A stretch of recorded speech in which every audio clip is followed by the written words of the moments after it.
എല്ലാ വീട്ടമ്മമാരുടെ ഒരു പ്രശ്നമാണല്ലോ ഈ ഗ്യാസ് ബർണർ എപ്പോഴും ഇങ്ങനെ വൃത്തിയോടെ ആയിക്കൊണ്ടിരിക്കുക എന്നുള്ളത്. അത് ക്ലീൻ ചെയ്യാനുള്ള എളുപ്പമുള്ളൊരു ടിപ്പ് ഞാൻ പറഞ്ഞുതരാം. രണ്ട് ഇൻഗ്രീഡിയൻസ് മതി നമ്മുടെ കയ്യിൽ.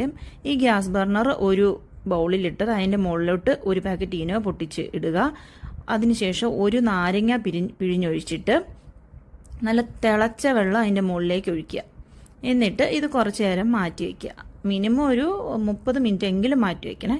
അതിനുശേഷം ഈ ബർണർ എടുത്തിട്ട് നമ്മൾ ജസ്റ്റ് ഒന്ന് വിരലുകൊണ്ട് ഒന്ന് തൊട്ട് നോക്കുമ്പോൾ തന്നെ അതിലെ അഴുക്ക് നമ്മുടെ ഒരു ബ്ലാക്ക് നിറം നമ്മുടെ വിരലിൽ പറ്റിയിരിക്കുന്നത് കാണാം.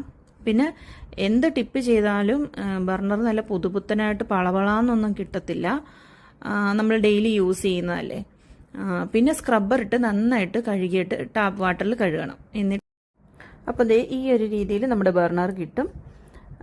അത് തന്നെ വലിയ കാര്യമാണല്ലോ നമുക്ക്. അപ്പോൾ ഓക്കെ, ബൈ, സീ യു.